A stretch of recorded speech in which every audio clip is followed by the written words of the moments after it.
भैया उठना, भैया। हाँ नोनी, हाँ हाँ उठत हूँ।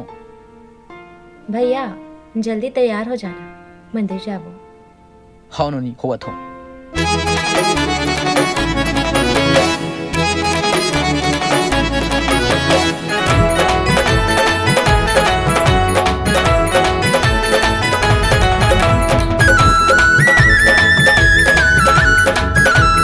हर हर महादेव। राम सिया राम सिया राम सिया राम, राम सिया राम सिया राम सिया राम। शिव के भीतर राम बसे हैं, राम मत पुरारी।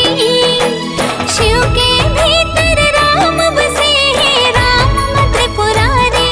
हे बोलो हरि हरि, हे भोले हरि हरि, हे शंकर हरि हरि, सदा शिव हरि हरि। शिव के भीतर राम बसे हैं, राम मत पुरारी। शिव के भीतर राम बसे हैं, राम मत पुरारी। के बोलो हरि हरि, हे भोले हरि हरि, हे शंकर हरि हरि, सदा शिव हरि हरि।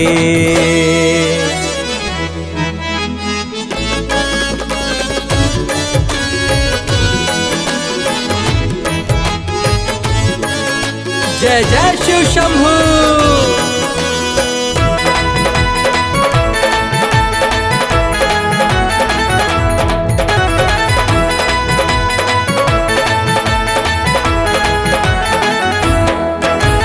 राम कथा सुन गद गद होगे, जग के पालनहारा। जग के पालनहारा हो बोला, जग के पालनहारा। मंद मंद मुस्कावे भोला, छलके नैन अपारा। छलके नैन अपारा भोला, छलके नैन अपारा। माथ मसाहे दूज के चंदा,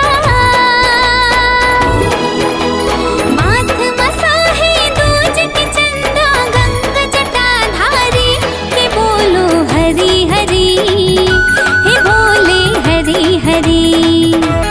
बोलो हरि हरि, हे भोले हरि हरि, हे शंकर हरि हरि, सदा शिव हरि हरि।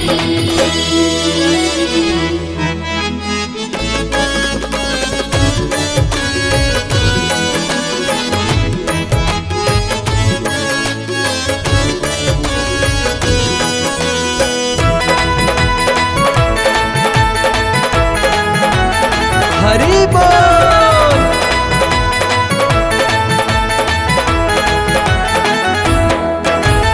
अमृत ला सब देव मदे दिसे आओ घड़िया भोला भाला। घड़िया भोला भाला, घड़िया भोला भाला। राम नाम के रटन लगावत पिए विष के प्याला। पिए विष के प्याला भोला, पिए विष के प्याला। नीलकंठ जग नाम कहते हैं, नीलकंठ जग नाम कहते हैं। बाघंबर धारी, के बोलो हरि हरि, हे भोले हरि हरि, हे शंकर हरि हरि, सदा शिव हरि हरि। शिव के भीतर राम बसे हैं, राम मत पुरारी। शिव के भीतर राम बसे हैं, राम मत पुरारी। के बोलो हरि हरि, हे भोले हरि हरि, हे भोले हरि